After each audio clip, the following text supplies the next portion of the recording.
The cold came early that October in Greystone, Vermont. Not the kind of cold that announces itself with wind or rain, but the quiet kind. The kind that settles into old bones before a person even realizes it has arrived. It crept along the sidewalks of Elm Street in the early morning hours, turning the wooden park benches silver with frost, coating the dead grass in thin white crystals that crunched softly underfoot. Most people walking through Greystone's small town square that morning had somewhere to be: a warm kitchen, a job to get to, a cup of coffee waiting on a counter somewhere. They moved quickly, collars turned up, hands deep in pockets, eyes focused on whatever came next in their day.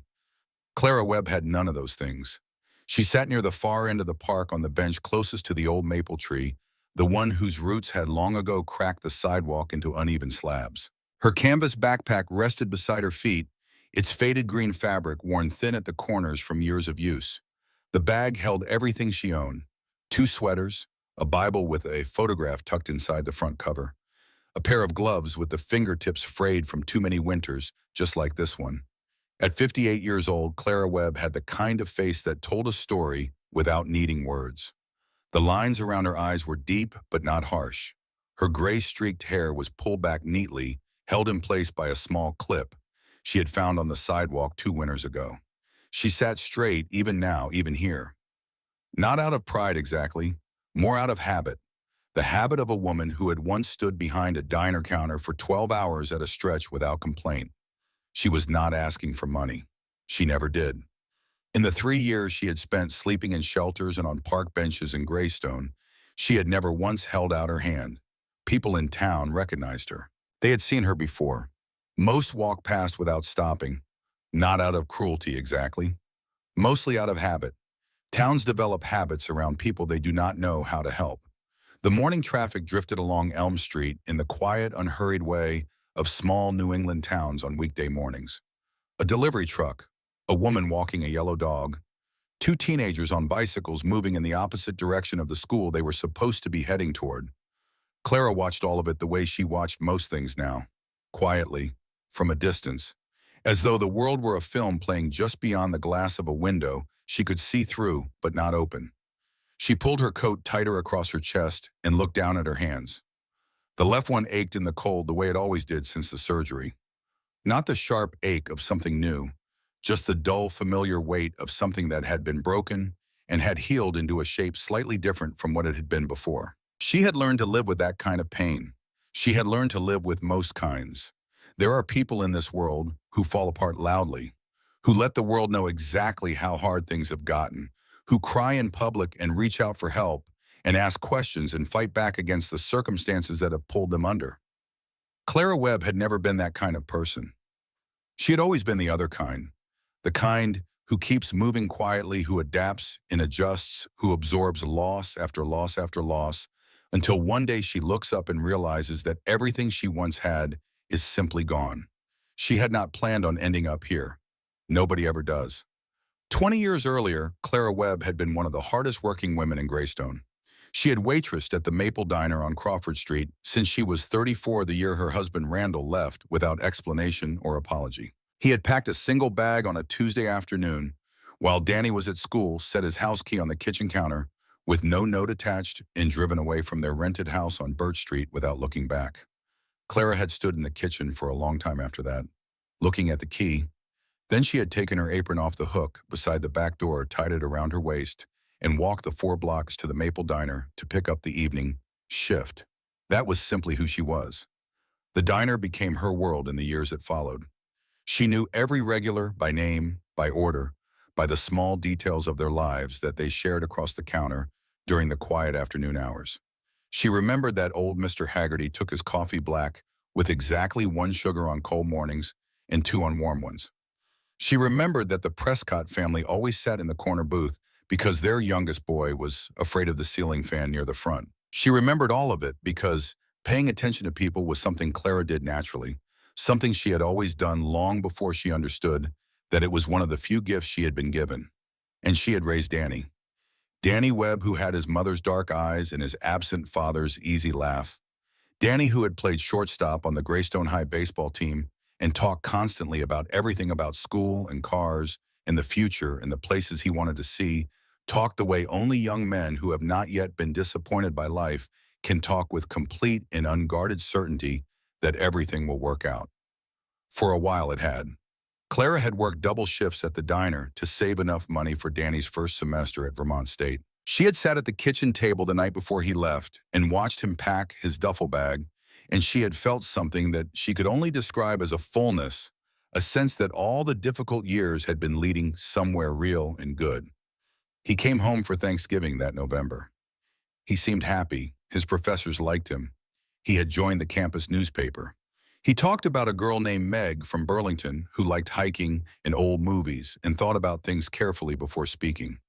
Clara had gone to bed that Thanksgiving night with the particular contentment of a woman who has worked very hard for a long time and is beginning to see the results of that work. Danny died on a Saturday morning in March of 2001. He was 22 years old. The highway patrol officer who came to the diner to find her was younger than Danny, with a careful and pained expression that Clara recognized before he even opened his mouth. A highway accident outside Burlington. Black ice on Route 89 northbound. He had died on impact, the officer said, which was something people say when they want to soften a thing that cannot be softened. Clara thanked the officer. She untied her apron. She asked her coworker Shelley to cover the rest of her shift. And then she walked out of the Maple Diner into the cold March air and stood on the sidewalk for a very long time, not moving, not crying, just standing there, while the world continued around her as though nothing had happened. Because for everyone else, nothing had. The grief that followed was not dramatic. It was not the kind that breaks a person visibly and all at once. It was the slow kind, the kind that moves through a life the way water moves through old wood, silently, steadily, finding every small crack and settling in. Clara kept working. She kept showing up. She kept remembering her regulars' orders and asking about their children and refilling coffee cups with a steady hand. But something fundamental had shifted. The fullness she had felt on that Thanksgiving night was gone. In its place was a hollowness that no amount of work or routine could quite fill. The heart problem started the following year. Not dramatic, not a single catastrophic event, just a gradual accumulation of symptoms that her doctor at the Greystone Clinic took seriously enough to refer her to a cardiologist in Burlington.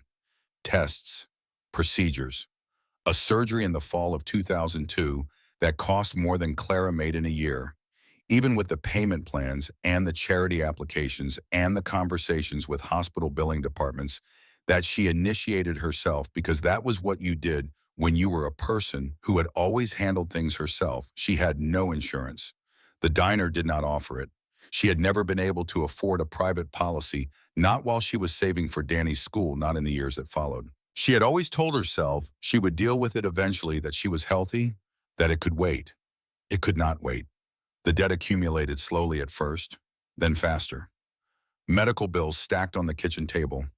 Phone calls from collection agencies that she answered honestly and calmly and explained her situation to, as though honesty and calm were enough to solve a problem of that magnitude.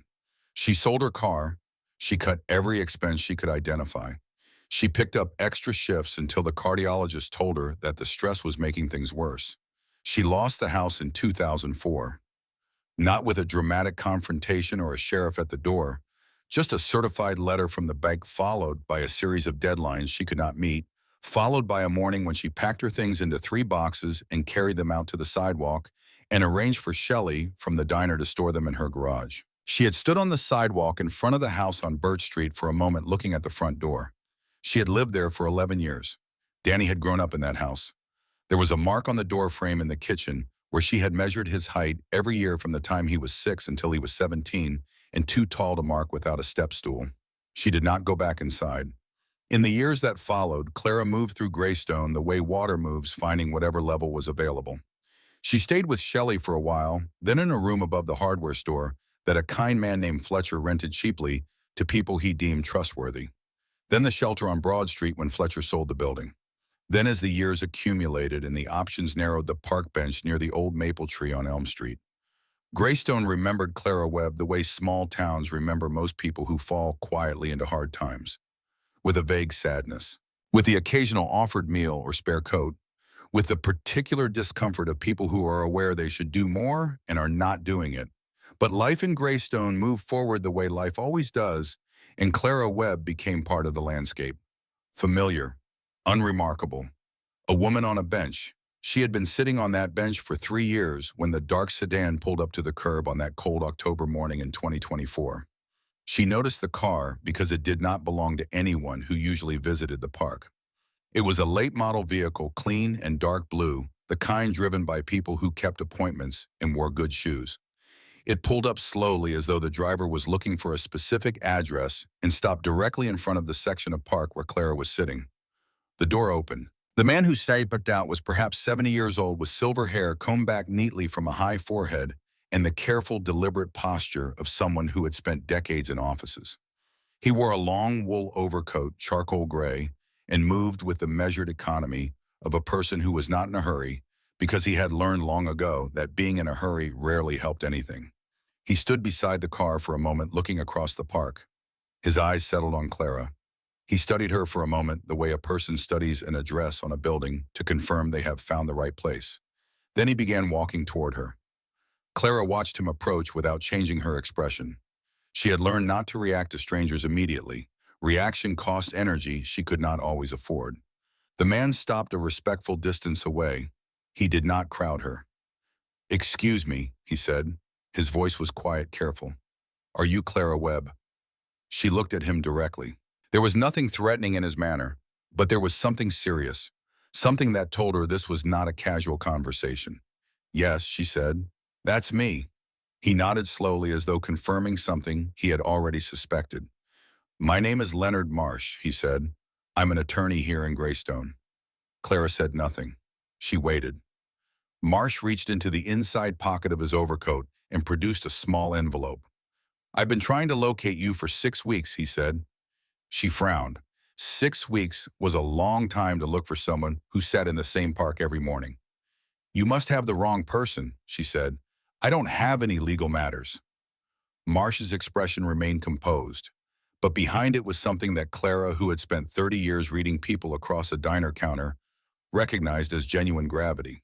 "Actually, Mrs. Webb," he said, "you do." He extended the envelope toward her.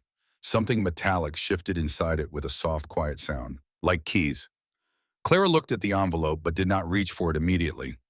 "What is that?" Marsh answered with a sentence that felt almost absurd in the quiet morning air, with the frost still silver on the grass and the delivery truck rumbling past on Elm Street and a crow calling out from somewhere in the maple tree overhead. "A property has been left to you," he said. Clara was quiet for a moment. She thought she had misheard him. "A property," she repeated. "Yes." She looked at him carefully, at the careful clothes, at the good shoes, at the expression on his face, which was not the expression of a man who was confused or mistaken.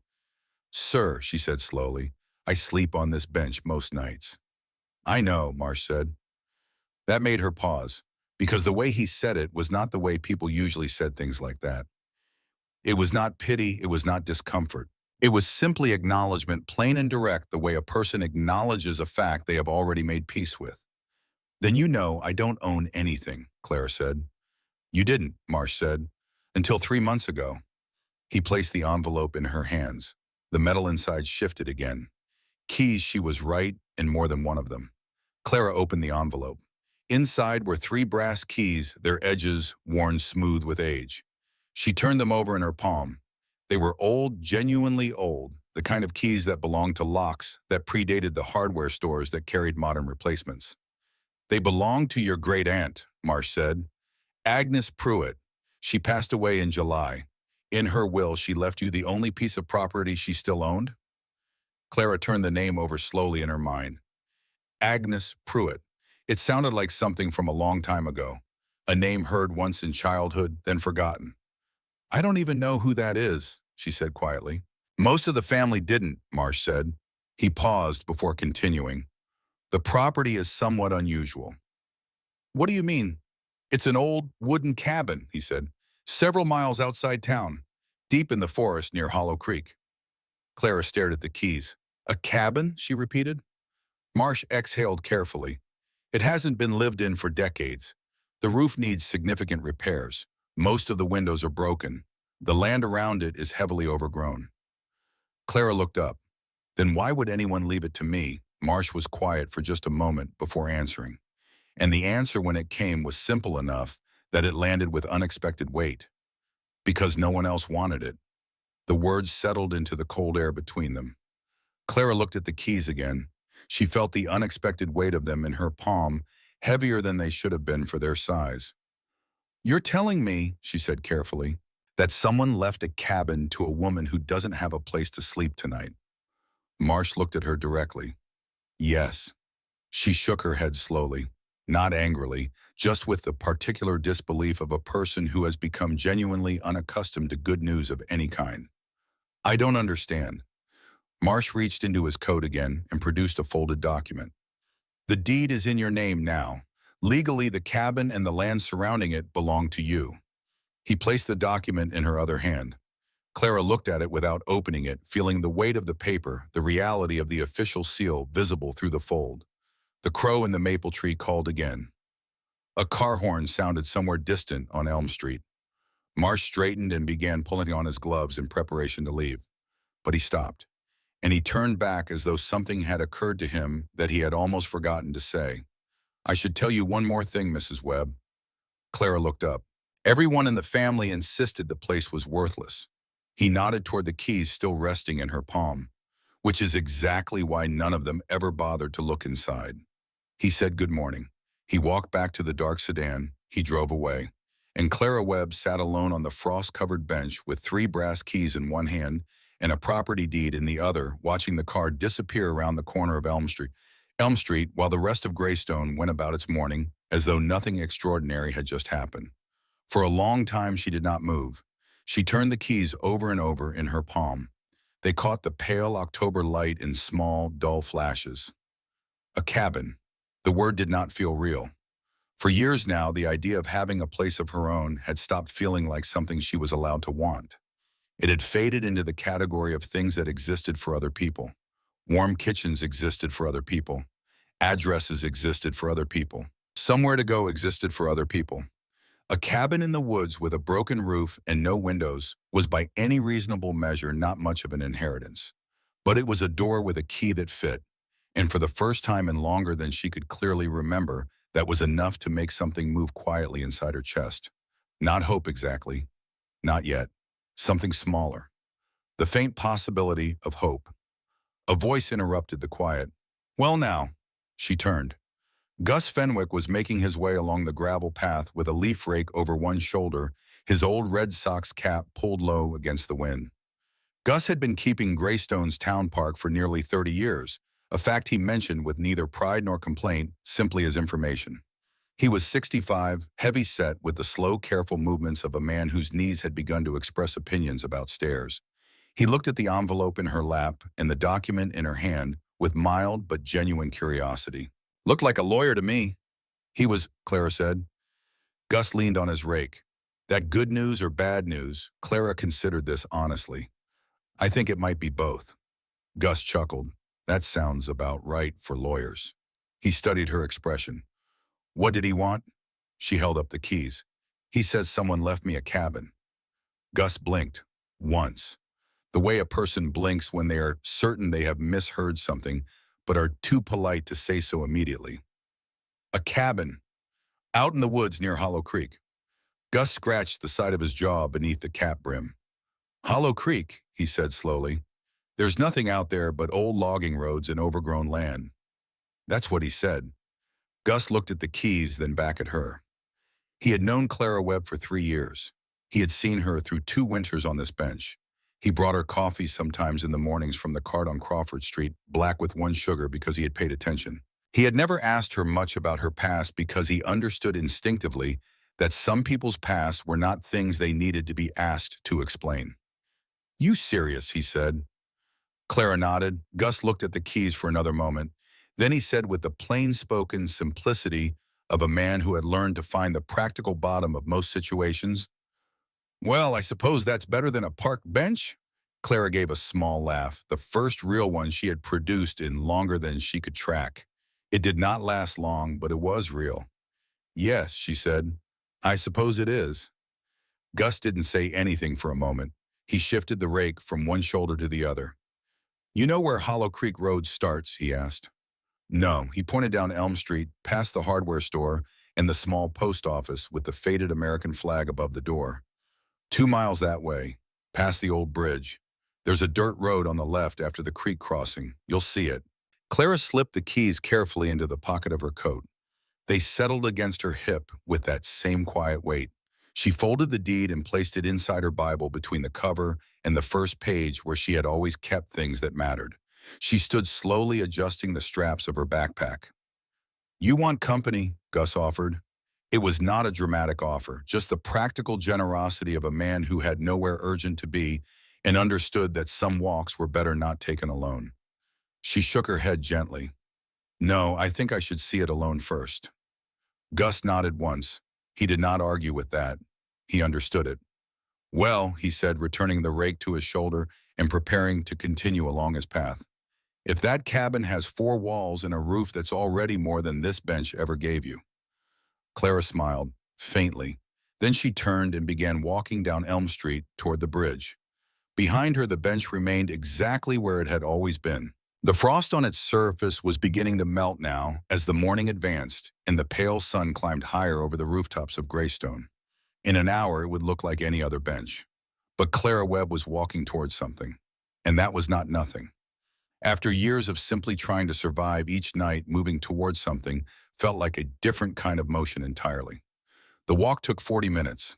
She crossed the old bridge over Hollow Creek, a narrow wooden structure with iron railings gone red with rust, and found the dirt road exactly where Gus had said it would be, a narrow gap in the tree line on the left half, hidden by low branches that had grown across the entrance in the absence of traffic. The road itself was barely a road anymore. 2 faint parallel tracks pressed into the earth, separated by a strip of tall, dead grass down the middle, curving away into the trees and disappearing into shadow. Clara stood at the entrance for a moment looking into the forest. The trees on either side were tall maples and pines, their upper branches bare against the gray October sky. The lower branches still held their autumn leaves deep red and gold and brown, and the light that filtered through them had the particular quality of October light in New England, clear and thin, and somehow both warm and cold at the same time. She adjusted her backpack straps and stepped onto the road. The deeper she walked, the quieter the world became. The sounds of Greystone faded behind her with each step. The distant murmur of traffic, the occasional sound of a voice or a car door. All of it dissolved gradually into the sound of the forest, wind moving through the upper branches, dry leaves scraping across the ground. Somewhere deeper in the trees, a woodpecker working steadily at something. The crunch of her own boots on frozen ground. She walked for 20 minutes along the curving road deeper and deeper into the trees, the light shifting as the canopy thickened above her. There was a particular quality to the silence out here that was different from the silence of the park bench. The park bench silence was the silence of being surrounded by noise and excluded from it. This silence was something else, something that felt less like absence and more like presence, like the forest was paying attention to her. Then the road curved gently upward and the trees opened. Clara stopped walking. The cabin stood alone at the edge of a small clearing, surrounded by tall maples and ancient pines, their branches stretching over the roofline like arms reaching to shelter, or perhaps conceal whatever sat beneath them. The clearing was perhaps 60 feet across, carpeted in dead grass and fallen leaves with a ring of birch trees at the far edge, whose white trunks glowed faintly even in the flat October light. She stood at the edge of the clearing and looked at the cabin for a long time. The lawyer had called it neglected. That had been, she now understood, a generosity. The structure leaned slightly to the right, as though decades of winter storms had pushed against it from the northwest, with gradual but persistent insistence. Several boards on the front face had warped away from their neighbors, leaving gaps through which pale daylight was faintly visible. The porch had partially collapsed at the left end, the boards rotted through and fallen inward, leaving a dark opening like a missing tooth. One window frame hung crookedly, its glass long gone, the sash swinging slightly in the forest breeze with a faint, irregular tapping. The roof from this distance appeared to have survived better than the walls, though several shingles had been lost in various places, replaced by nothing, leaving the wood beneath exposed to whatever weather had come since. The whole structure was gray. Not painted gray, weathered gray. The gray that old wood becomes when it has been rained on and frozen and thawed and rained on again for 50 or 60 years with no one to do anything about it. It was the color of things that have been forgotten. And yet, Clara walked slowly across the clearing toward it. There was something about the cabin that the pictures she had formed in her mind during the walk had not quite prepared her for. Something she could not immediately name. She stopped at the bottom of the porch steps. The steps were three in number, the bottom one cracked down the middle one solid enough, the top one missing a section on the right side. She put one foot on the bottom step, carefully testing it. The wood groaned but held. She took the next step, then the next. On the porch, she paused and looked around her. A rusted iron lantern hung on a hook beside the door, swaying slightly in the breeze, its glass panel cracked but intact. Beside the door, on a small wooden shelf that had somehow remained attached to the wall, sat an old clay flower pot, cracked and empty, with a long dried stem still standing in the hardened soil. Clara turned and looked back across the clearing. From here, with the trees surrounding the open space and the pale autumn light falling across the dead grass, the place had a quality she had not expected. It was quiet, genuinely deeply quiet. Not the quiet of emptiness, but the quiet of something that had been waiting. She turned back to the door. The paint had peeled away entirely, leaving bare wood that had darkened over the years to a deep gray brown. The lock was old but solid-looking, a heavy brass mechanism set into the door, with the kind of care that suggested it had been installed by someone who intended it to last. Clara reached into her coat pocket and pulled out the three keys. She held them up in the thin light and considered them for a moment. The largest key darkened with age. She tried first. It slid halfway into the lock and stopped. She withdrew it. The thinnest key, the one that almost looked decorative, too delicate for something this heavy. She tried it without much conviction. It did not enter the lock at all. That left the third key, heavier than the others, its bow worn smooth with handling its blade a simple, sturdy shape. She slid it into the lock. It went all the way in. She turned it slowly to the right. For a moment, nothing. The mechanism resisting decades of rust and disuse. Then something shifted inside the lock, something releasing, and the entire mechanism turned with a deep, solid click that resonated through the door and into Clara's hand and up her arm. The door shifted inward by half an inch. Clara stood there with her hand still on the key, looking at that half inch of dark space between the door and the frame. She stayed there for several seconds. This was the moment she understood where the idea of the cabin became a fact. Whatever was inside would now be hers. The broken windows and the collapsed porch and the rotting boards and the decades of silence, all of it would be hers. Not as a concept, not as a document, as a reality. She pushed the door open. The hinges protested with a long, grating sound that broke the silence of the clearing so completely that it sent a small bird flying from the branches overhead with a startled flurry of wing beats. Dust rolled forward from inside the cabin in a pale cloud, drifting in the thin beam of sunlight that cut across the floor from the broken window on the far wall. The air that came out was cold, colder than the outside, with the particular smell of old wood and closed spaces, and something beneath those things that Clara associated with abandoned attics and sealed rooms. The smell of time. She stepped inside. The floor creaked beneath her boots, a deep, resonant sound that moved through the boards and into the walls. But it held. Clara stood just inside the doorway and let her eyes adjust to the light. The room was small, one main space that took in the whole front of the cabin, a wooden table in the center, two chairs, a stone fireplace built into the far left wall, its mantel thick with dust, a dark stain above it where decades of fires had left their marks on the stone.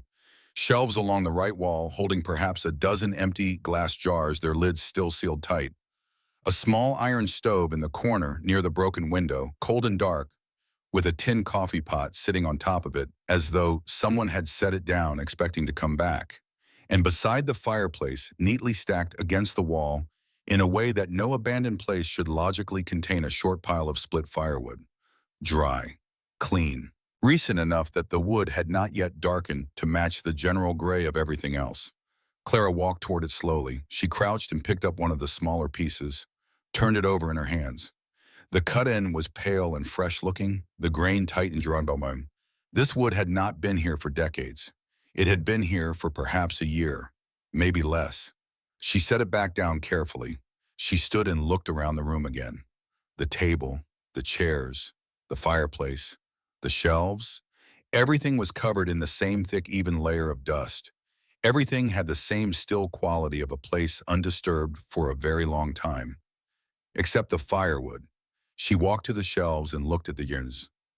Each one sealed tightly, the metal lids only slightly darkened with age. On one of them turned toward the wall, so that she almost missed it, a paper label was still partially legible. She turned the jar carefully and read Blackberry. Summer 1954. Someone had believed in saving things. Someone had believed that what they put on these shelves would be found and understood and appreciated by whoever came later. Clara set the jar back in its place and stood quietly for a moment in the middle of the room. Agnes Pruitt, she said softly. The name sounded different, spoken aloud in this space than it had sounded on Elm Street. Here it had weight. Here it was connected to something real. To this table. To these jars. To the firewood stacked with deliberate care beside a fireplace that had not been lit in years. She began to clean. There was a broom leaning in the corner behind the door. She had not seen it at first, but there it was, old and worn, but intact, its handle smooth from years of use, its bristles still serviceable. She picked it up and began to sweep.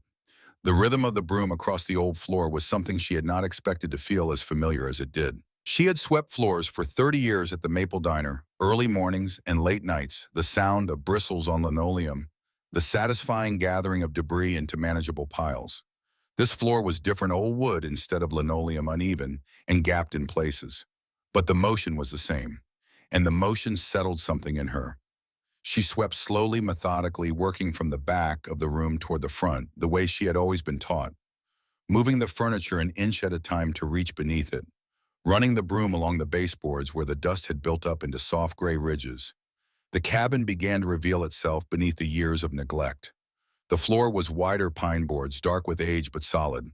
The walls were plaster over wood lath, cracked in several places but standing. The ceiling was low, close to the kind of ceiling that made a room feel enclosed rather than small. She had been sweeping for perhaps 15 minutes when the broom struck something. A hollow sound rose through the floor, deeper and more resonant than the sound of broom on wood should produce. Clara stopped. She pushed the broom forward slowly across the same section of floor. The sound came again, unmistakable. Hollow. Not the shallow hollow of a loose board. Something beneath. Something with genuine space behind it. Clara set the broom against the wall and crouched down. She pressed her palm flat against the floorboard in the area where the sound had been different. The board was solid under her hand at first. She moved her palm slowly across the surface, pressing gently at intervals. There. A slight flex. A small but definite movement under pressure that the boards on either side did not have. She looked at the board carefully. It appeared identical to all the others at a glance. Same width, same color, same surface, grain. But the joints around it, she could see, now that she was looking, were slightly cleaner than the joints between neighboring boards. As though this particular board had been lifted and replaced enough times that the grime had not had the chance to accumulate in the gaps the way it had everywhere else. This board had been moved. More than once.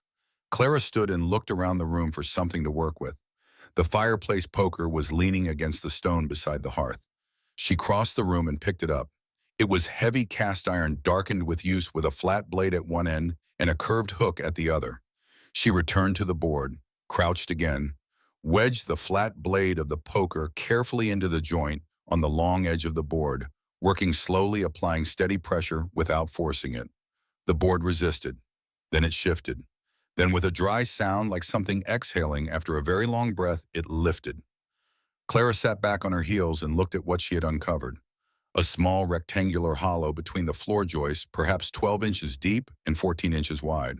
Packed earth at the bottom, a faint smell of cool air and old metal rising from the space. And in the center of the hollow, sitting on the packed earth with the patient stillness of something that had been waiting a very long time, a small tin box, dark with age. Its lid sealed with the accumulated grime of decades. Heavy when Clara reached in and lifted it out in a way that suggested something solid inside. She sat cross-legged on the dusty floor with the tin box in her lap. She could feel her heartbeat in her fingertips. The lid resisted at first. She worked at it carefully with both hands, applying even pressure, not forcing, just persisting. And then it gave way with a faint sound and opened. Inside were two things, a photograph and a letter. She picked up the photograph first. It was black and white, printed on thick cardstock, slightly curled at the edges from age and the fluctuating temperature of its hiding place. It showed a woman standing in front of a cabin. This cabin, she recognized the porch railing, the particular angle of the roofline. Behind the woman, the trees were younger, shorter, their canopy barely reaching the height of the roof. The woman was perhaps 30 years old in the photograph, strong-looking, straight-backed, hair pulled back from a square, confident face. She was not smiling exactly, but there was something in her expression that suggested satisfaction. The expression of someone who has built something with her own hands and is standing in front of it. Clara turned the photograph over. On the back, in fading ink, two words: Agnes, 1947. Clara looked at the photograph for a long time. She had not known this woman, had not known her name a week ago, had not known she existed. And yet here was Agnes Pruitt standing in front of this cabin in 1947 with that particular expression on her face. And here was Clara Webb sitting on this floor in 2024 holding the photograph. And between those two moments was 77 years of something that had been quietly arranged. She set the photograph gently on the dusty floor beside her and unfolded the letter. The paper was brittle with age, almost translucent in places, but it held together.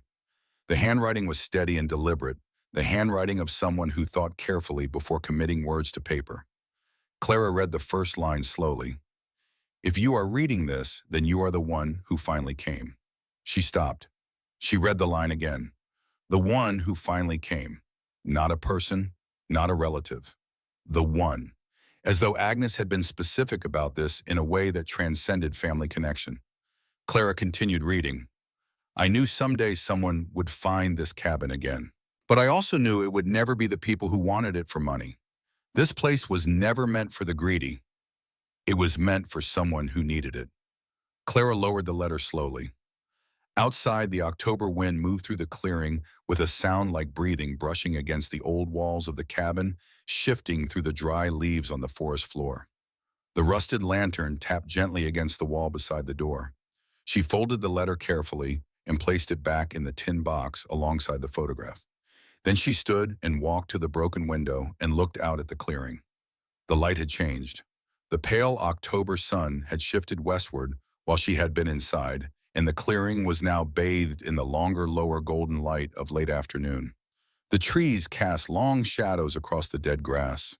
The white birch trunks at the far edge glowed in that particular way birch trees glow in autumn, as though lit from somewhere within. Then she heard a vehicle on the dirt road. A large pickup, dark green mud on the tires, rolled into the clearing and stopped. The man who climbed out was perhaps 45 broad through the shoulders, wearing an orange hunting vest over a heavy flannel shirt with a thick beard that hid most of the lower half of his face. He looked at Clara standing in the doorway with the expression of a man who has genuinely not expected to find anyone here. Well now, he called out. Didn't expect to see anyone up here. Neither did I, Clara said. He looked at the cabin. You buying this place? No, it was left to me. He laughed softly.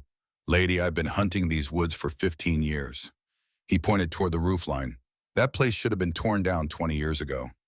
Clara looked back at the cabin, at the broken window and the collapsed porch and the walls gone gray from decades of weather and the door that nonetheless had a lock her key fit. You planning to actually live here? He asked. Yes, she said. He shook his head slowly. Well, I'm Bert Teller. I'm out here most weekdays this time of year. He climbed back into the truck. I wish you luck. The engine started. The truck reversed and disappeared into the trees. Clara stood alone on the porch. Then she looked down. There in the soft earth at the edge of the clearing, just before the tree line to her left, were tire tracks. Not from Bert Teller's pickup. These were narrower, the pattern different, the tread of a vehicle with low-profile tires, the kind fitted to cars built more for roads than for logging tracks. And they were recent. The edges were still sharp and clean, unweathered, not softened by rain or frost. Clara crouched beside them. She studied them carefully. Bert Teller's truck had come in from the road and stopped in the middle of the clearing. These tracks came from the same direction, but veered left and stopped at the tree line as though the driver had pulled to the edge and parked there. Not passing through, not turning around, parked, waiting, watching, and then leaving again before she arrived. Clara stood slowly. She looked at the tracks. Then she looked back at the cabin, at the firewood stacked too neatly and too recently beside a fireplace that had not been lit in years, at the jars preserved on shelves, at the hidden box beneath the floor that someone had clearly known about and chosen not to touch. The cabin had not been visited in decades, Leonard Marsh had said, but these tracks were fresh, and whoever had left them had known exactly where to come. Clara put her hand in her coat pocket and closed her fingers around the 3 brass keys. The cabin at Hollow Creek had been waiting for her. She understood that now, but apparently she had not been the only one waiting. The night came early to Hollow Creek. By 5 o'clock, the last of the pale October light had withdrawn from the clearing, retreating up the trunks of the tall maples until it reached the canopy and then dissolved entirely into the blue-gray dusk. The temperature dropped quickly after that, the way it always does in Vermont once the sun is gone, with a directness that leaves no room for gradual adjustment. One moment the air was merely cold. The next it was genuinely bitter. Clara had found 3 things in the cabin that mattered for the night ahead. The firewood stacked beside the hearth, a box of long wooden matches on the mantel shelf behind the dust, their heads still dry, and a heavy wool blanket folded on the highest shelf above the glass jars wrapped in a piece of oilcloth that had kept the moths out and the wool intact. She had shaken the blanket out through the broken window and watched a small cloud of old dust drift away into the evening air. The wool beneath was gray and thick and smelled of cedar. Someone had wrapped it carefully. Someone had thought about what a person arriving here in cold weather would need. She built the fire slowly the way her father had taught her when she was a girl. Small things first, thin kindling, then progressively larger pieces as the flame established itself. The stone fireplace drew well despite the years of disuse, the chimney apparently clear enough to carry the smoke upward without complaint. The fire caught and grew and filled the room with a warmth and a light that transformed it. The shadows that had gathered in the corners retreated. The old table and chairs became solid and real. The glass jars on the shelves caught the firelight and glowed faintly orange. Clara pulled one of the chairs close to the hearth and sat. She did not read the letter again. She had read it once and she had understood it, and some things do not benefit from being read twice in the same evening. Instead, she set the tin box on the table beside her and sat with her hands in her lap looking at the fire. The letter had said what it said. The right person would arrive with nothing and therefore have nothing to lose by telling the truth. She had arrived with a canvas backpack and a pair of frayed gloves and 20 years of loss she had never spoken about to anyone. If that was what Agnes had been waiting for, then Agnes had been patient in ways that Clara was only beginning to understand. What she kept returning to was not the letter itself, but the firewood. She looked at it across the room, the neat stack beside the hearth, clean-cut ends, dry grain wood that had not been there for decades. Someone had been in this cabin recently. Someone who had known the cabin existed, known it was about to change hands and come here with split wood and stacked it beside a fireplace that had not been lit in years. She thought about Leonard Marsh saying he had spent 6 weeks looking for her. 6 weeks in a town where she had sat on the same bench every morning. A town where Gus Fenwick, who had known her for 3 years, worked 50 yards from where she slept. 6 weeks was not a search. 6 weeks was a timeline. A timeline that suggested someone else had been watching the process by which this cabin would transfer and had been moving around that process with intentions she did not yet fully understand. The fire popped softly. The greedy will never search beneath the floorboards. They only look at what they can sell. She stood, picked up the broom, moved into the kitchen. She was not thinking about the letter anymore. She was thinking about what else Agnes might have hidden and why the person who had left those tire tracks in the clearing had not found it first. The kitchen was narrow, barely wide enough for 2 people, with a low counter along one wall and an old cast-iron sink below a window that looked out into the darkness of the forest behind the cabin. A hand pump above the sink, its handle red with rust. A small cast-iron cook stove against the opposite wall with a rusted kettle still sitting on the left burner, exactly where someone had set it down for the last time and never picked it up again. Clara swept the kitchen floor, slowly working in the small space with careful strokes. The kitchen floor stopped her. She noticed it the way she had noticed the loose board in the main room, not all at once, but gradually the way you notice something that is almost right, but not quite. She had swept half the kitchen before the difference registered consciously. The boards beneath her feet here were darker than the boards in the main room, darker and slightly narrower. A different cut of wood laid at a slightly different angle, as though this section of floor had been installed separately at a different time by different hands. Clara set the broom aside. She crouched and pressed both palms flat against the kitchen floor. She moved them slowly across the surface, pressing at intervals, feeling for the same subtle flex that had led her to the tin box in the main room. She found it quickly, too quickly for coincidence. A section of floor, perhaps 3 feet square near the center of the kitchen, shifted slightly under sustained pressure. Not the flex of a loose board settling, something more deliberate, more structural. Clara took the fireplace poker from where she had left it against the kitchen doorframe and knelt on the floor. She pressed the flat blade into the joint between two boards at the edge of the section that had moved. Applied steady, careful pressure. The resistance was greater than it had been with the floorboard in the main room. This was heavier, more engineered. She worked the poker slowly along the joint, feeling the mechanism underneath give incrementally with each small movement. Then something released, not a board lifting, a panel, a square section of floor rising as a single unit on hinges set into the underside, swinging upward on the far edge and tilting toward her as she pulled, revealing a darkness below that was not the shallow darkness of a hidden compartment, but the deep darkness of genuine space. A draft of cold air rose from the opening, carrying with it a smell of packed earth and old wood, and something else beneath those things, something dry and papery, that Clara recognized without being able to immediately name. She went back to the main room and retrieved the lantern she had brought in from the porch, still carrying the thin stub of candle she had found in the cabin's single kitchen drawer. She lit it from the fireplace and carried it back to the kitchen, holding it over the open hatch. The light fell down into a small underground room. The walls were bare wood planking, gray with age, but solid. The floor was packed, earth smooth and level, without the casual unevenness of natural ground. This space had been built deliberately. It had been designed.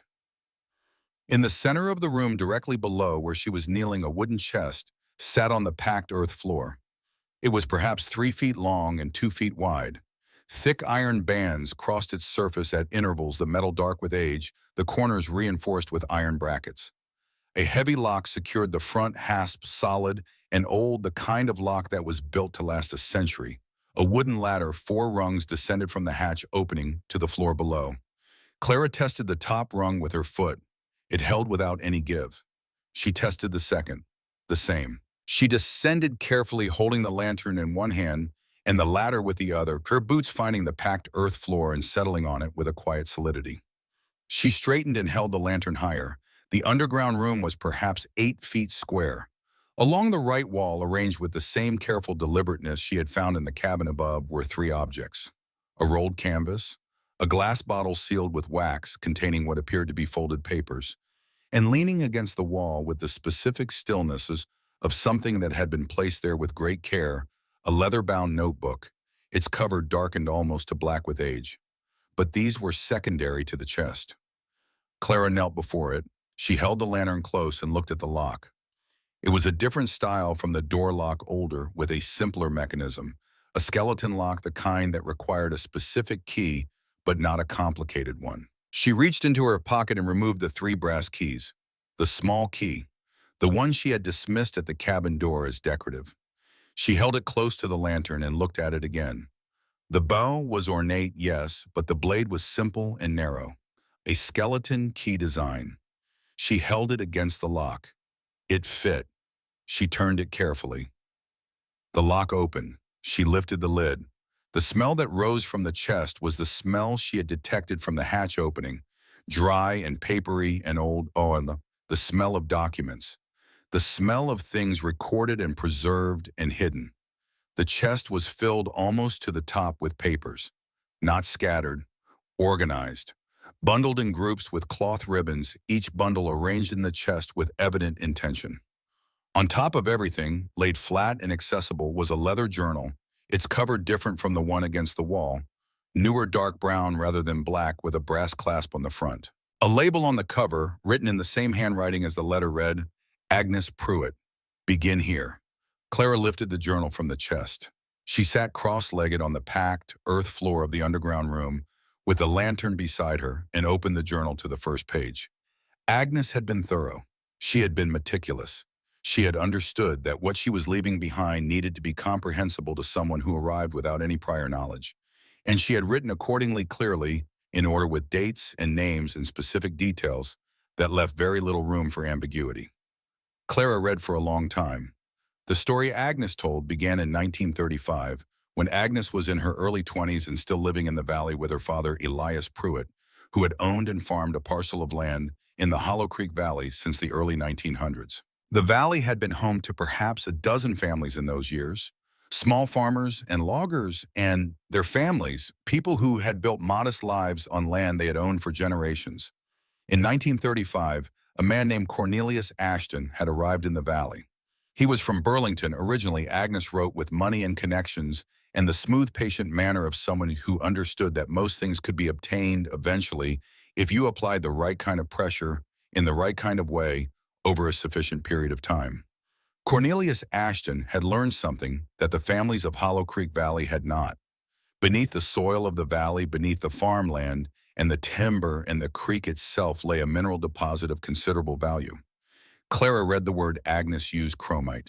She did not know the word, but she understood from Agnes's writing that it was something the industrial economy of the 1930s wanted badly and was willing to pay substantially to obtain. Cornelius Ashton had spent 2 years quietly buying up parcels of valley land at prices that were above the going rate for agricultural land, but well below what the mineral rights were worth. Most families had sold willingly. The Depression had made land feel like a liability and cash feel like survival. They had not known what was beneath their feet. They had not known that the man buying their land did. Elias Pruitt had refused to sell. He had not known about the minerals initially. He had refused because the land had been in his family for 30 years, and because he was, by Agnes's account, a man who believed deeply in the kind of ownership that came from working the ground with your own hands, the kind that no dollar amount could adequately compensate. He had told Cornelius Ashton no in 1936. He had told him no again in 1937. He had told the lawyers Ashton sent no in 1938 and no to the county officials who arrived with paperwork in 1939. In 1940, the county records had changed, not dramatically, not in a way that was immediately obvious to anyone who was not looking carefully. A surveyor's adjustment here, a boundary correction there. The kind of modifications to property records that looked like routine administrative updates if you did not know to compare them against the original filings from 30 years earlier, which most people did not and which the county office did not exactly encourage you to do. Elias Pruitt's land had been reclassified. The boundaries had been redrawn. When the final legal action came in the spring of 1941, there was a paper trail suggesting that the Pruitt parcel had never been properly filed, that a technical error in the original deed from 1903 had left the ownership status ambiguous, and that after careful review the county had determined that the land in question had reverted to the state and had been subsequently acquired by the Ashton Land Company at public auction. Elias Pruitt had been 62 years old and had no money for lawyers. He had taken his daughter and moved to this cabin, which sat on a small parcel of forest land at the edge of the valley that Cornelius Ashton had apparently not considered worth the effort to acquire. It was rocky and steeply sloped at the back and had no agricultural value and no road access worth mentioning. Cornelius Ashton had looked at it and seen nothing worth taking. He had not looked beneath the floor. Elias Pruitt had kept everything, every original document, every original survey map, every letter from county officials, every piece of paper that touched the matter of his family's land going back to the original deed filed in 1903. He had kept it all, and before he died in 1953, he had given it to Agnes and told her to put it somewhere safe and wait. Agnes had waited. She had waited because she understood, in the way her father had understood, that the Ashton family had money and connections and the patience that came with those things. She had waited because she understood that bringing a fight like this prematurely, without the right person, without the right moment, would accomplish nothing except to make the documents visible to the people who would want to destroy them. She had waited because she was, by her own account in the journal's final pages, a patient woman who believed that the truth did not expire. She had been 68 years old when she wrote the last entry in the journal. October 2nd, 1957, the same date as the letter in the tin box. Clara sat in the underground room with the journal closed in her hands and the lantern burning quietly beside her and thought about what she had just read. Cornelius Ashton. She turned the name over. The grandfather of Victor Ashton, the man who owned by every current account a substantial portion of Hollow Creek Valley. The man who had left those tire tracks at the edge of the clearing that afternoon. The man who had come here before she arrived and looked at this cabin and seen it for exactly what it was worth, which was more than anyone had told her. Clara climbed out of the underground room, slowly carrying the journal and the lantern. She returned to the main room and sat in the chair by the fire. She had been sitting there for perhaps an hour when she heard a car on the dirt road. She did not move immediately. She sat and listened to the engine sound grow closer, then slow, then stop in the clearing. A door. Footsteps on the frozen ground. Then footsteps on the porch steps, careful and deliberate, and a knock on the open cabin door. Leonard Marsh stood in the doorway. He looked at her sitting by the fire with the journal in her lap and the tin box on the table and the light from the lantern near the kitchen, and his expression shifted in a way that told Clara he had been expecting to find her here, but had not been certain what he would find her doing. "Mrs. Webb," he said carefully. "Come in, Mr. Marsh." He entered the cabin and closed the door against the cold.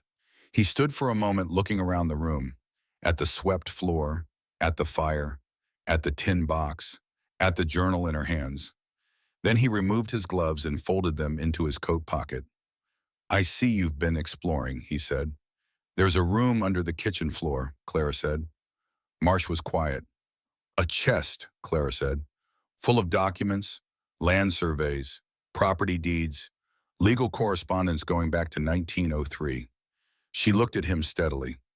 Agnes Pruitt's journal explaining all of it in considerable detail. Marsh walked slowly to the other chair and sat down across from her. He was quiet for a moment, looking at the fire. Then he said, "How much have you read?" "Enough," Clara said. He looked at her. "Then you know about the Ashton family." "I know what Agnes wrote," Clara said. "I know what the documents say she had. I haven't looked at the documents themselves yet." Marsh leaned forward and rested his forearms on his knees. In the firelight, he looked older than he had on Elm Street that morning. More tired, as though something he had been carrying for a long time had grown heavier this evening. "Agnes came to my office 18 years ago," he said. "She was in her late 80s. She told me about the cabin and the documents. She told me about her father and the land. She asked me to be the executor of her estate." He paused. "She made me promise that I would not touch the documents myself, that I would only find the right person to inherit the cabin and let that person make their own decisions about what to do with what they found." Clara looked at him. "Why me?" Marsh was quiet for a moment. "Agnes had a list of names," he said carefully. "People in the extended family. She had updated it periodically over the years. When she died in July, I began working through the list." He met her eyes. "You were not the first person I contacted." Clara waited. "The others," Marsh said slowly, "each of them in their own way asked me the same question before they asked anything else." "What question?" "What is the property worth?" Marsh said. "How much could they sell it for? Whether there was any money attached to the inheritance?" He held her gaze. "You were the only person on Agnes's list who didn't ask that." Clara looked at the fire. "I didn't ask it because it didn't occur to me," she said. "When you don't have anything, you don't think in terms of what things are worth." "Agnes believed that," Marsh said quietly. "She believed that was exactly the kind of person the cabin needed." They were silent for a moment. The fire popped softly. Outside, the wind moved through the trees with the low, steady sound of something breathing. Then footsteps on the porch. Not tentative this time. Purposeful. The door opened. Victor Ashton stepped into the cabin. He was perhaps 62, tall and well-built, with silver hair cut short and close, and a face that had the particular quality of a face accustomed to being the most important face in any given room. He wore a dark wool coat, good boots, and the expression of a man who had decided before arriving how this conversation would go. His eyes moved from Marsh to Clara, to the journal in her hands, to the tin box on the table. They lingered on the journal for exactly the length of time that told Clara about everything she needed to know about why he was here. "Good evening," he said. His voice was smooth, unhurried. the voice of a man who had never needed to be in a hurry about anything. Arthur, Marsh's voice was flat. It's Leonard, and it's been 30 years, Victor. Something briefly crossed Ashton's face and was gone. He turned his attention to Clara. You must be Mrs. Webb. He said it as though he already knew exactly who she was, where she had spent the last 3 years, and every significant fact of her life between. I heard you recently inherited this property. Clara did not respond. Ashton stepped further into the cabin without being invited and looked slowly around the room with the careful assessing gaze of a man pricing an asset.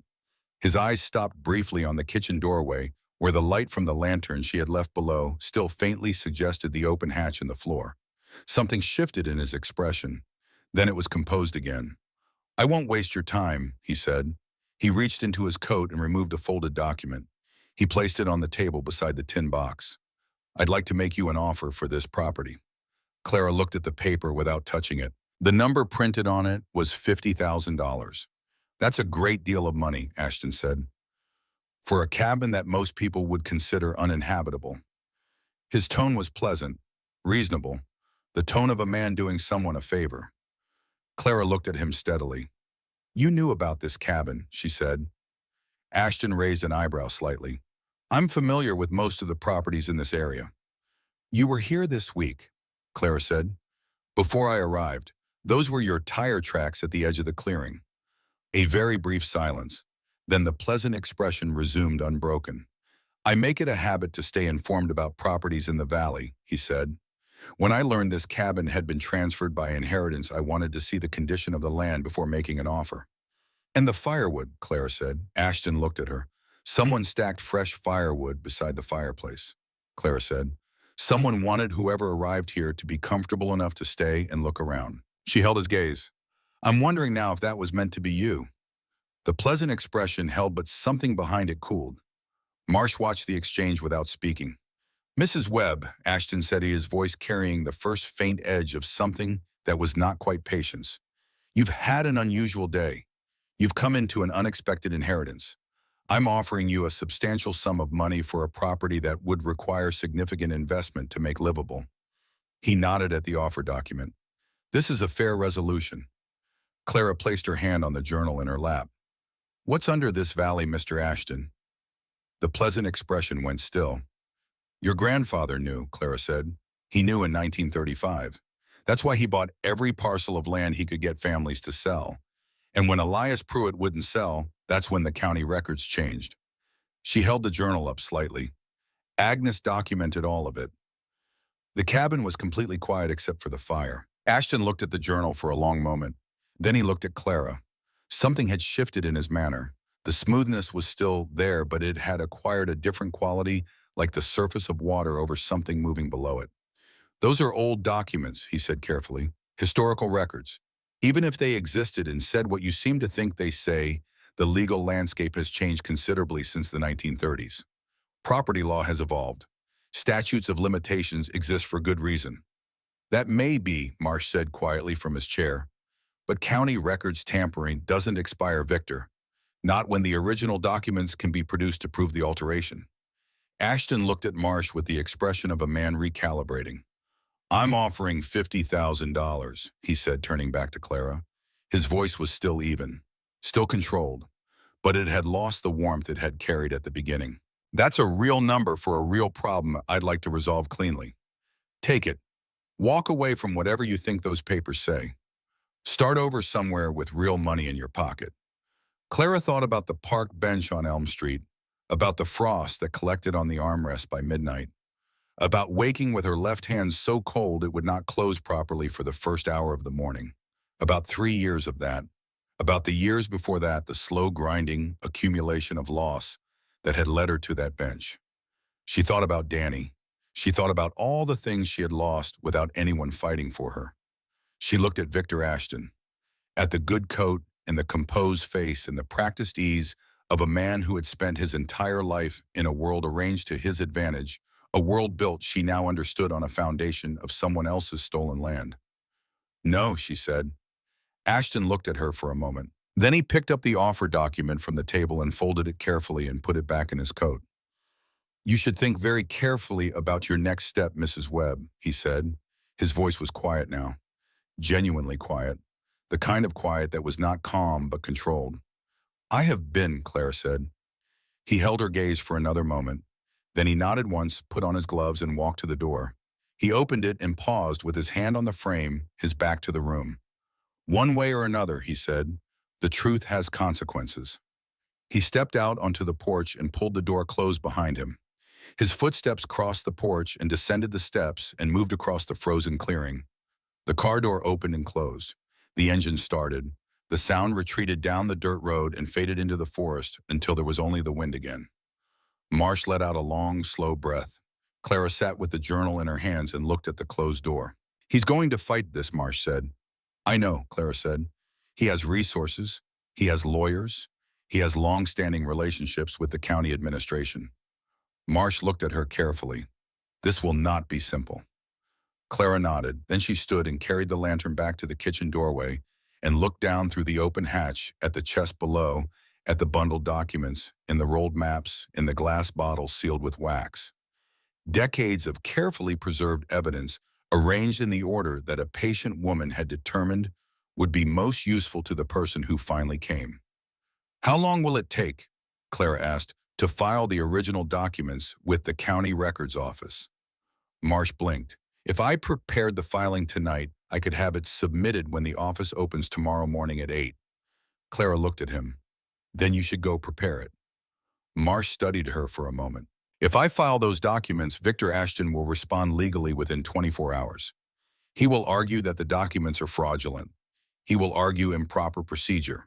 He will use every instrument available to him to delay and complicate and obscure." "I know," Clara said. "He may file for an injunction against you personally. He may argue that as the new property owner, you have no legal standing to submit historical documents in a title dispute. He may—" "Mr. Marsh," Clara said. He stopped. "Go prepare the filing," she said quietly. "I'll be at the county records office when it opens tomorrow." Marsh looked at her for a long moment. Something in his expression shifted. Something that had been careful and measured and professionally restrained moved into territory that was less professional and more simply human. He picked up his gloves from where he had set them on the table. "Agnes chose well," he said. He left. Clara pulled the hatch closed over the underground room and went back to her chair by the fire. She set the journal on the table and sat with her hands in her lap, looking at the flames. The fire had burned down from its earlier height, but still threw good heat and good light across the room. She was not afraid. She examined that fact with some care, looking for the fear she expected to find underneath the surface composure, and found that it was genuinely not there. What was there instead was something she had not felt in a very long time, something she would not have known how to name cleanly, but that felt in the simplest terms like purpose. She had spent 3 years on that bench without purpose. She had moved through each day with the single overriding objective of surviving until the next day. That was not nothing. In its own way, that required a profound and daily commitment, but it was not the same as having something to move toward. It was not the same as having something worth protecting. She looked at the journal. Agnes Pruitt had sat in this same cabin 67 years ago and written those words. She had packed her evidence carefully and hidden it below the floor and waited. She had been waiting for someone who had nothing left to lose and therefore nothing left to be afraid of. Clara understood that now.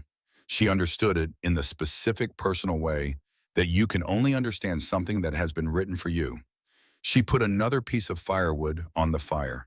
It caught quickly, the dry wood flaring up and filling the cabin with renewed warmth and light.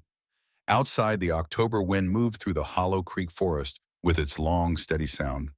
Clara Webb sat by the fire in the cabin that now belonged to her and felt the warmth of it against her face and thought about tomorrow. Across the valley, in a house that had been built on land that did not rightfully belong to the man who owned it, Victor Ashton was making phone calls. But the documents were already above ground. And in the morning, so would be the truth. The county records office opened at 8 o'clock on a Tuesday morning. Clara Webb was standing at the door at 7:45. She had walked the 2 miles from Hollow Creek Road in the dark, leaving the cabin before first light, with the chest documents secured in her backpack alongside Agnes Pruitt's journal and the original survey maps rolled carefully inside a cardboard tube she had found leaning in the corner of the underground room, as though Agnes had anticipated exactly this need. The morning was colder than the day before, the kind of cold that put ice on still puddles and turned every exhaled breath into a brief white cloud.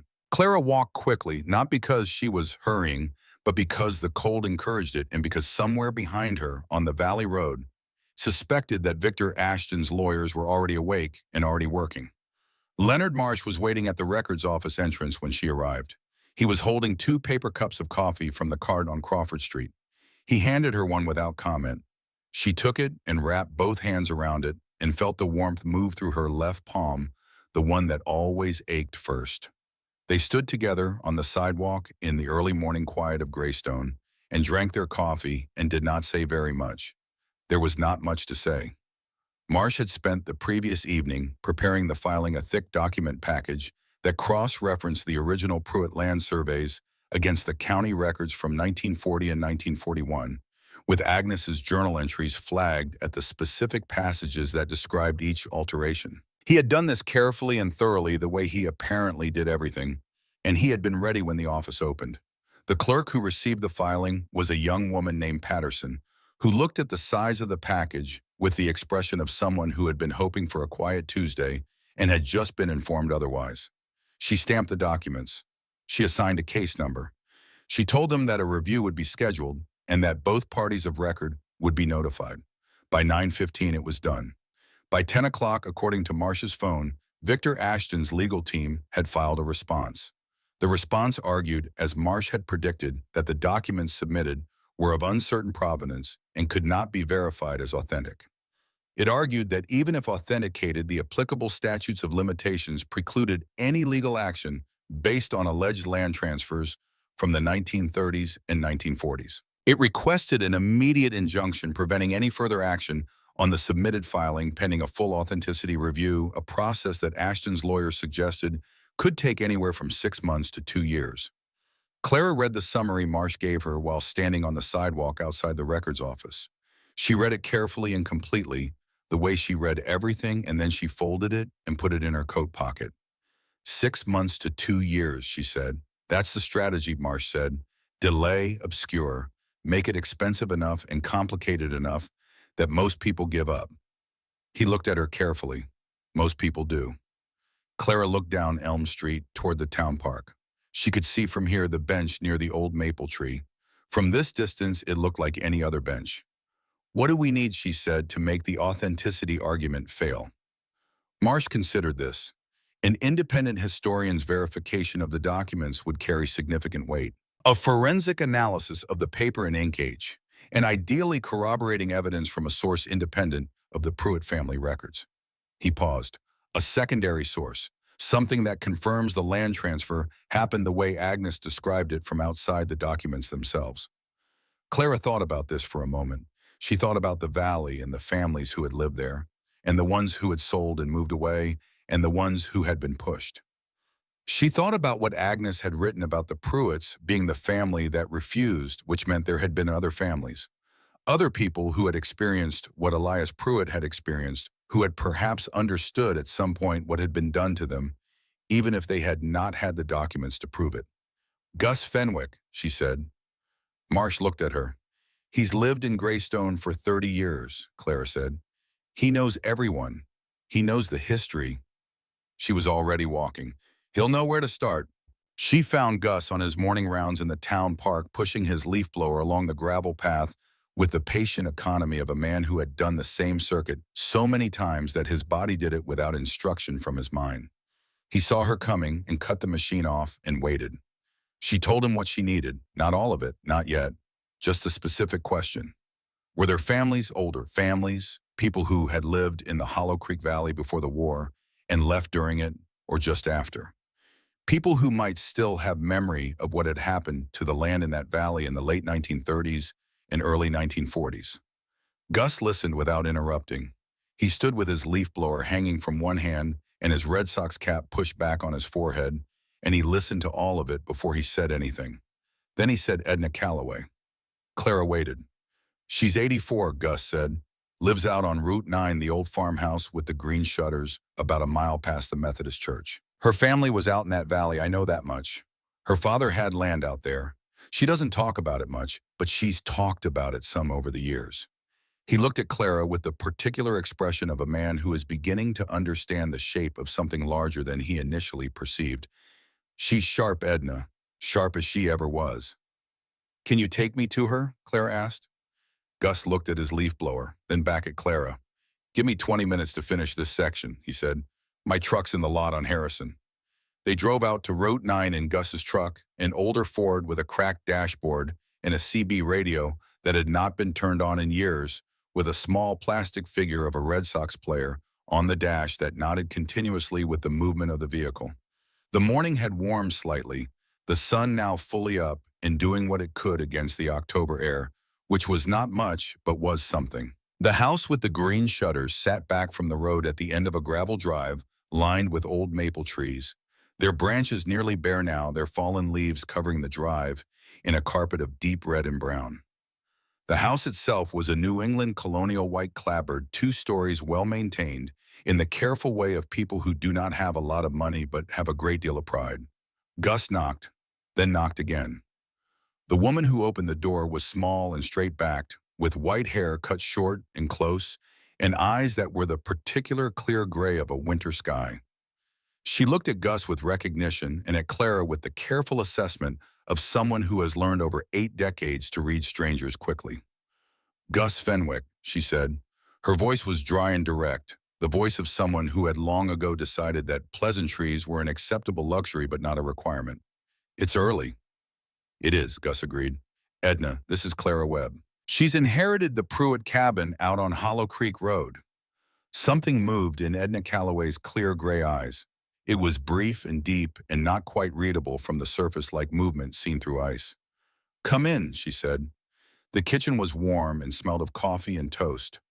Edna poured without asking and set the cups on the table and sat across from Clara with her hands folded on the surface and looked at her steadily. The Pruitt cabin, Edna said. Yes, Clara said. Agnes Pruitt left it to me. Agnes, Edna said. The name had weight in her mouth, the weight of something long held. I knew Agnes, not well, but I knew her. She looked at Clara. She was a woman who was very careful about who she trusted. She was, Clara said. She left documents in the cabin, a chest full of them, land surveys, original deeds, a journal describing what happened to the Valley land in the late 1930s and early 1940s. Edna's hands folded on the table did not move, but something in the stillness of them changed. Cornelius Ashton, Clara said.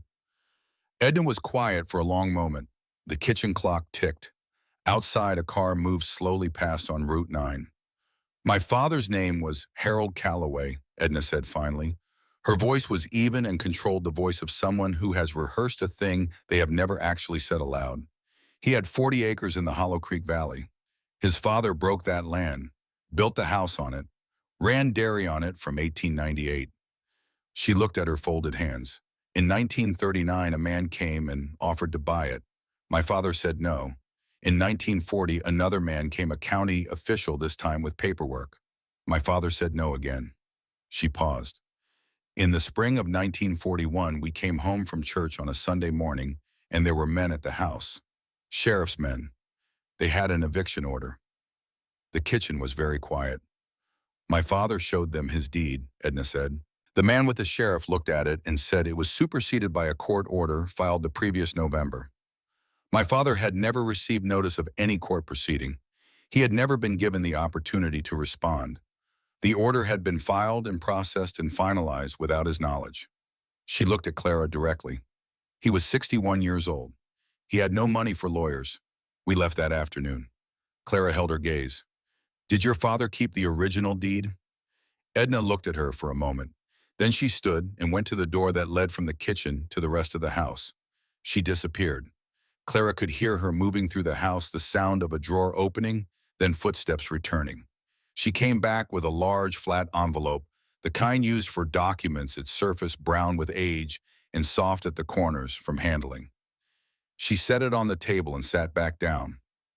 My father kept everything, Edna said. I have kept everything since him. She looked at the envelope. I have his original deed, I have the eviction order, and I have this. She opened the envelope and removed carefully a single folded letter. She unfolded it on the table and turned it so Clara could read it. The letterhead at the top read Ashton Land Company, Burlington, Vermont. The date was September 14th, 1940. The handwriting was formal and businesslike and completely without warmth.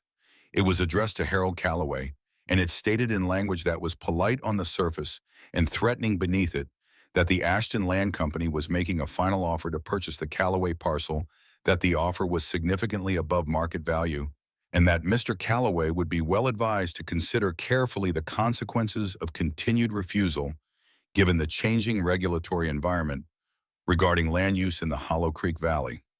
Signed at the bottom, Cornelius R. Ashton. Clara looked at the letter for a long time. This was not a survey, not an internal document. This was a letter from Cornelius Ashton himself in his own handwriting, with his own signature, written before the eviction, before the court order, before the legal machinery had been deployed. A letter that established clearly and in his own words that he had known Harold Calloway owned this land, that he had wanted it, and that he had considered refusal to be something with consequences. When taken alongside the county record alterations that Agnes had documented, this letter was not a historical curiosity. It was evidence. Mrs. Calloway, Clara said carefully, would you be willing to submit this letter as part of a legal filing challenging the Ashton family's ownership of the Valley land? Edna Calloway looked at her for a long moment. Her clear gray eyes were steady and unreadable. Then she said, I've been waiting for someone to ask me that question for 50 years. She folded her hands again on the table. Yes. The weeks that followed were unlike anything Greystone had experienced in living memory. The story broke first in the local paper, the Greystone Courier, which ran a front-page article under the headline Historic Land Documents Surface in Hollow Creek Cabin. The article was careful and factual, and by the standards of small-town journalism, remarkably well-sourced. Within 48 hours, it had been picked up by the Burlington Free Press. Within a week, a regional television crew had driven up from Hartford. Within 2 weeks, a historian from the University of Vermont named Dr. Francis Aldrich had arrived in Greystone with 2 graduate students and a forensic document analyst, all of them requesting access to the Pruitt documents. Dr. Aldrich spent 4 days with the documents. She emerged from the process with the particular excitement of an academic who has found something genuinely significant in the particular seriousness of one who understands the human weight of what she has found. Her preliminary assessment, submitted to the County Records Office and to Leonard Marsh and reported in the Burlington Free Press, was direct. The documents were authentic. The paper and ink analysis placed the survey maps in the early 1900s and the journal entries in the mid-20th century consistent with Agnes Pruitt's stated dates. The land boundary alterations visible in the county records from 1940 and 1941 were inconsistent with any legitimate surveying activity and were consistent with deliberate falsification. Victor Ashton appeared before reporters outside the Greystone Courthouse on a Thursday morning. He was composed and well-dressed, and his lawyer stood just to his left with the expression of a man who has been paid enough to stand in difficult places without flinching. Victor said that his family had owned land in the Hollow Creek Valley for generations, and that they were confident in the legitimacy of their title. He said that historical documents of uncertain origin should not be used to overturn decades of settled property law. He said that he respected the legal process and would allow it to reach its proper conclusions. He did not mention Cornelius Ashton's letter to Harold Calloway. He did not mention Edna Calloway at all. Clara watched the footage on Gus Fenwick's phone, the 2 of them sitting on the tailgate of his truck in the town park parking lot on a gray October afternoon. She watched Victor Ashton's composed face and his practiced words and the careful way he managed the space around him, and she thought about what Agnes had written. The greedy will never search beneath the floorboards. They only look at what they can sell. Victor Ashton had come to the cabin looking for something to suppress. He had found instead a woman who had nothing left to lose. That had been, Clara suspected, a calculation he had not made. The county scheduled a public hearing for the 3rd week of November. It was held in the Greystone Town Hall, a building that had not been filled to capacity since the zoning dispute of 2019 and had never in anyone's current memory been filled the way it was filled on that Tuesday evening. Every seat taken by 7 o'clock, people standing along the walls. The overflow crowd gathered on the front steps of the building in the cold, listening through the propped open main doors. Clara had not planned to speak. Leonard Marsh had prepared a complete legal presentation. Dr. Aldrich was there to present the forensic analysis. The county record supervisor had prepared a timeline of the disputed alterations. There were other lawyers and other documents, and a process that had been carefully organized and would proceed in proper order. Clara sat in the front row of the public seating with her backpack at her feet and her coat on her lap and Agnes's journal held in both hands. She had been holding it since she arrived, not to read, just to hold. Edna Calloway sat beside her. They had not discussed sitting together. Gus had driven them both to the town hall, and they had walked in together and sat down together without conversation about it, the way people sometimes fall into arrangements that feel settled before they are decided. Edna sat straight and still in her coat, with her hands folded in her lap and her clear gray eyes directed at the front of the room. She was 84 years old, and she'd been waiting for this for a very long time, and her stillness had the quality of a thing that has been under tremendous sustained pressure for so long that it has forgotten how to be any other way. The hearing proceeded for 2 hours. Marsh presented the documents. Dr. Aldrich presented the analysis. The county record supervisor presented the timeline with the visible alterations marked in red on blown-up copies displayed on a projector screen. Victor Ashton's lead attorney made objections and arguments and raised procedural questions and did all of the things that expensive lawyers do in rooms like this with the smooth professional persistence of someone engaged in a long game. Clara sat through all of it and listened. Then the moderator announced a public comment period and the room shifted. People stood and spoke. An elderly man named Reginald Marsh, no relation to Leonard, whose family had sold land in the valley in 1937. He had been a boy. He remembered his father coming home from the meeting with Cornelius Ashton's people and sitting at the kitchen table without speaking for a very long time. A woman in her 70s named Judith Fairweather, whose grandmother had rented farmland in the valley until 1942 and had never understood fully why the rental suddenly ended. A retired school teacher who had spent 20 years researching local history and had long noticed the peculiar gap in valley land records between 1939 and 1942, but had never been able to explain it. The room had a quality that Clara had not expected. It was not angry, exactly. It was something older than anger. It was the sound of people who had been carrying a confusion for a very long time and were only now in this room beginning to understand the shape of what they had been carrying. Then the moderator looked at Clara. She had not raised her hand. She had not asked to speak. But the room had turned toward her with the collective attention of a place that understands in the particular instinctive way of communities who is at the center of a thing. Clara looked at the journal in her hands. She stood. The room was very quiet. She did not have prepared remarks. She had not written anything down. She stood in the front of that room in her worn coat with Agnes Pruitt's journal in her hands, and she thought for a moment about what she wanted to say and found that it was simpler than she had expected. 3 weeks ago, she said, I was sitting on a bench in the town park with everything I owned in a canvas backpack. Her voice was steady. I had been doing that for 3 years. Before that, I had spent several years losing things I had spent most of my life building. She paused. I'm not telling you that for sympathy. I'm telling you because it matters to what I found. The room was still. Agnes Pruitt hid these documents for 67 years, Clara said. She didn't hide them because she had given up. She hid them because she understood that the right moment and the right person needed to come together before the truth could do what truth is supposed to do. She held the journal up slightly. She wrote in here that this place was never meant for the greedy, that it was meant for someone who needed it.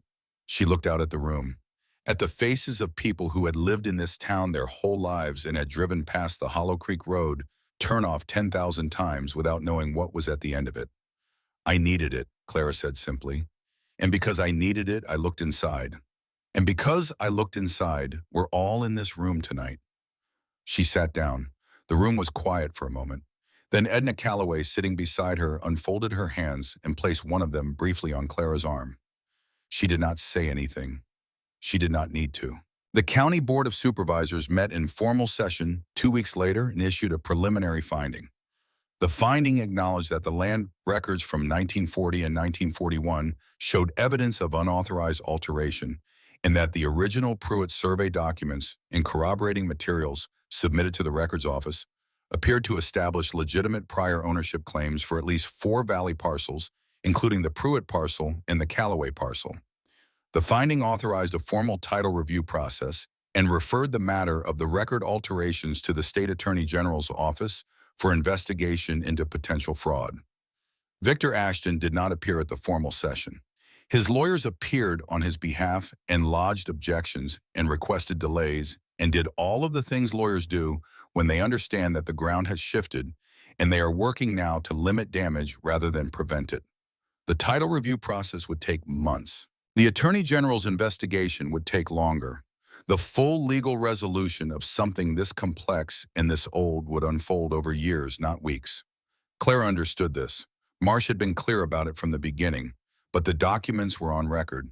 The finding was issued. The falsification was officially acknowledged. The Callaway claim was recognized as legitimate. What had been hidden under the floorboards was now above ground in the light in the official record of the county. That could not be undone. On a Saturday morning in late November, Bert Teller's truck appeared at the end of the Hollow Creek Road with a bed full of lumber. He climbed out and looked at Clara standing on the porch and said without preamble, "Heard you could use some help with that roof." She looked at the lumber in the truck bed. "You didn't have to do that." Bert shrugged with the particular economy of a man who does not do things he doesn't want to do, and therefore never needs to explain the things he does. "I know," he said. "Where do you want to start?" Gus arrived an hour later with a second truck and more lumber in a toolbox that had clearly been accumulating tools for 30 years without being comprehensively organized. He climbed out and looked at the cabin and looked at the work Bert had already started and pulled on his work gloves without comment. They worked through the morning.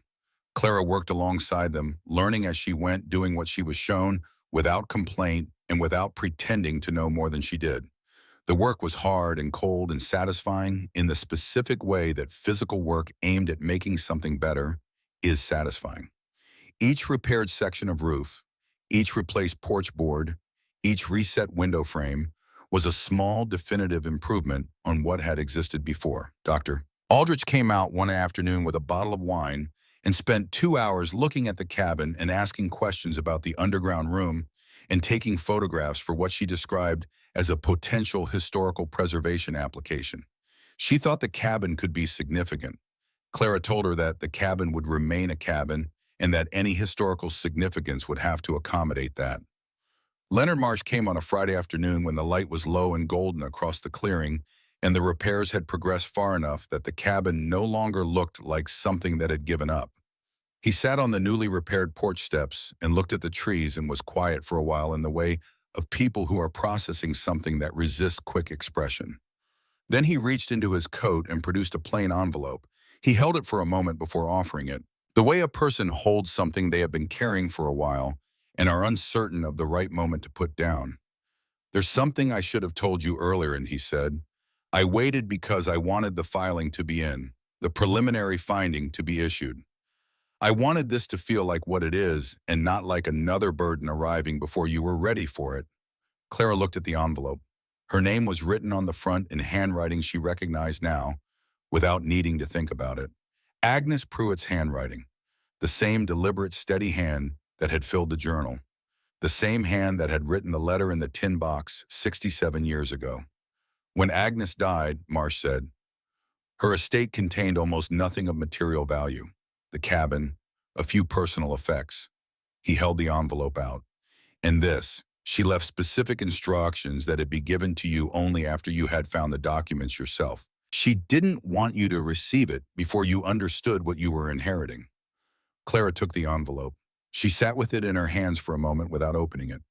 The afternoon light was low and golden across the clearing, the kind of light that made everything look like a photograph of itself, like something that had already been preserved. She could hear Marsh breathing quietly beside her. She could hear the wind in the upper branches of the tall pines at the edge of the clearing. She opened the envelope. Inside was a single folded piece of paper and something smaller, an additional item she could feel through the fold without yet seeing it. She unfolded the paper first. It was a newspaper clipping. She could see that before she read it. The paper was thin and slightly yellowed, the edges careful cut with scissors rather than torn the way someone cuts something they intend to keep. The masthead at the top was the Burlington Free Press. The date was March 19th, 2001. Clara stopped breathing for a moment. She read the headline, then she read the 3 paragraphs beneath it. She read them once quickly with the particular attention of someone confirming something they hoped was not true and found that it was. Then she sat very still. Greystone man killed in Route 89 accident.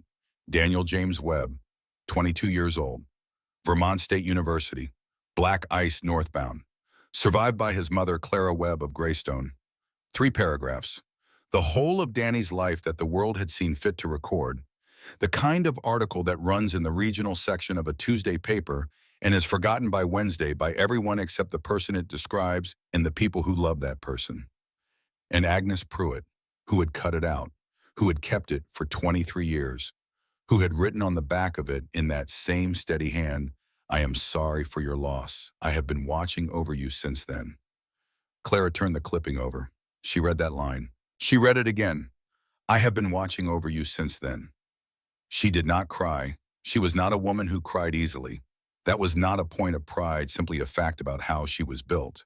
But something moved through her that was not grief exactly, because grief was something she knew very well by now, had lived inside for 23 years, and this was different. This was something that arrived alongside grief and did not replace it, but changed the quality of it. The way a second voice changes a single note into a chord. She had not known Agnes Pruitt. She would never know Agnes Pruitt. But Agnes had known about Danny, had read those 3 paragraphs on a Tuesday morning in March 2001, and had chosen not to discard the paper the way everyone else had chosen instead to cut the article out and keep it and carry it through the remaining years of her long life and leave it finally here in this envelope with this message on the back. In Agnes's personal records, Marsh said quietly, she had kept track of you for years. Your address at the Birch Street house, then your work situation after the medical bills, then when the house was lost. He paused. She updated the records every year for as long as she was able. And she had your name on her inheritance list from the very beginning, before anyone else. Clara looked at the clipping. At the date, March 19th, 2001. She had woken that morning and made coffee and driven to the diner and tied on her apron, not knowing that by mid-morning she would be standing on a sidewalk in cold March air with the world continuing around her as though nothing had happened. Agnes had read the paper that same day, in whatever house she had been living in, whatever kitchen, and something in her had recognized, something had understood something about what that article meant and what kind of person had been left behind by it and had kept it. She didn't choose me because I had nothing, Clara said. Her voice was quiet but entirely steady. She chose me because she understood what it was to lose something you can never replace. And she believed that a person who had survived that kind of loss without being made bitter by it was the only kind of person who could be trusted with something true. Marsh said nothing. There was nothing useful to add. Clara unfolded the smaller item from the envelope. It was a photograph, black and white, smaller than the one she had found in the tin box printed on lighter stock. It showed a young woman sitting on the steps of this cabin, summer from the fullness of the trees behind her. The woman was perhaps 25. She was not looking at the camera. She was looking at something off to her left, something outside the frame, and her expression was entirely unguarded. Open. The expression of a face that does not know it is being observed and is therefore completely itself. On the back of the photograph in handwriting that was younger than the journal, less formed, the ink slightly faded. This is the place where I belong. Clara held the photograph in one hand and the newspaper clipping in the other for a long time. She looked at the young woman on the steps, at the trees behind her, younger than the same trees that were standing now at the edge of the clearing, older and taller as their branches holding the thin December light. 2 women separated by 77 years sitting on the same steps. One of them, certain she had found the place she belonged. The other only beginning to understand the same thing. Marsh stood after a while. He put on his gloves. He said he would be in touch in the new year when the Attorney General's office had more to report.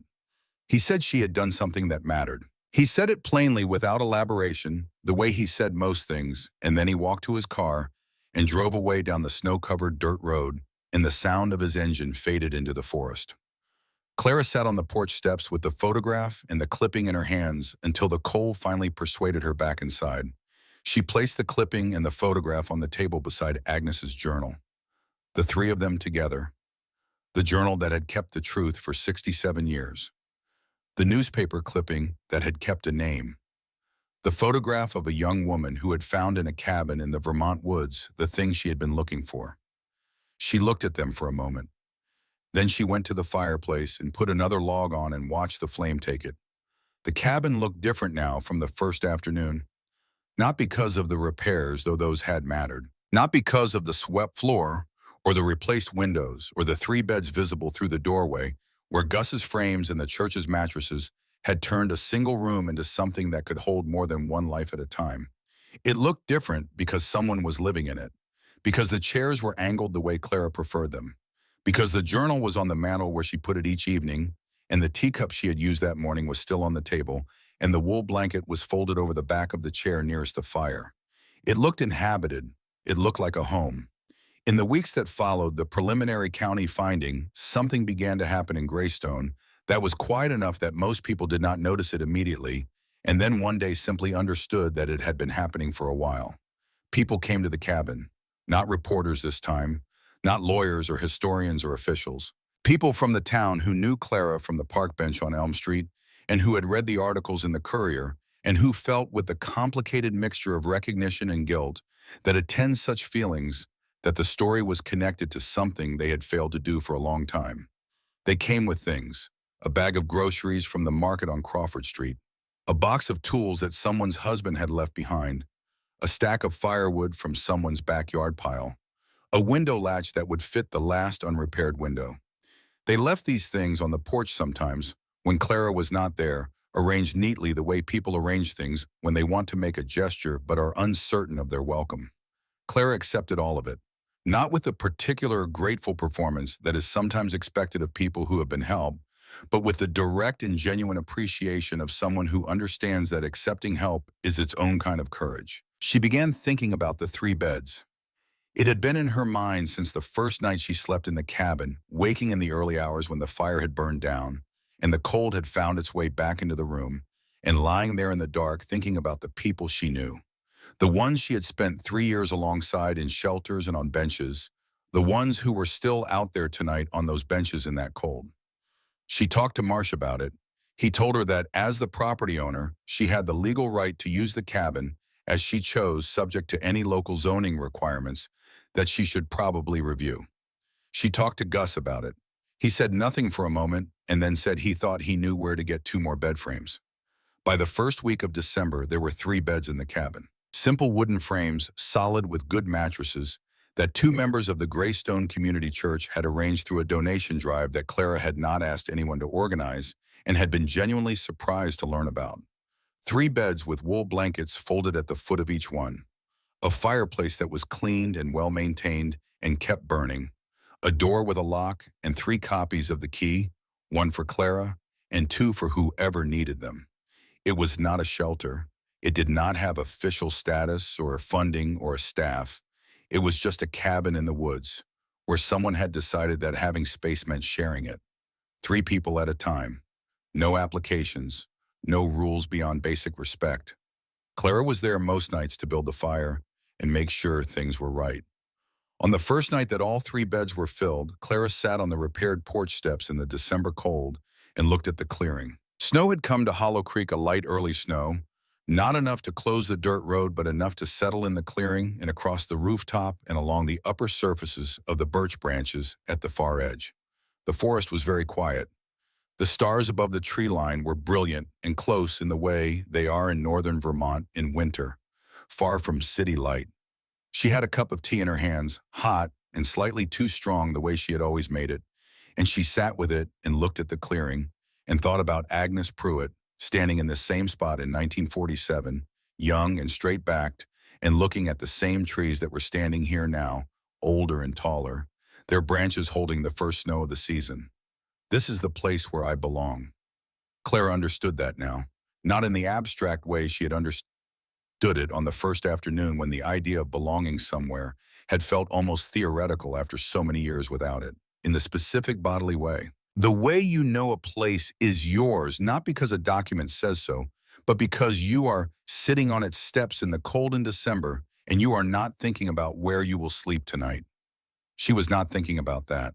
For the first time since the spring of 2004, she was not thinking about that. Marsh came to the cabin one last time before the year ended on a gray December afternoon when the snow had deepened enough in the clearing that he left boot prints from his car to the porch.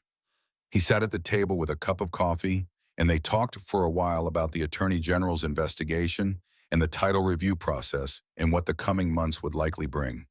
The legal proceedings would be long. Victor Ashton would fight every inch of the way. The outcome was not guaranteed.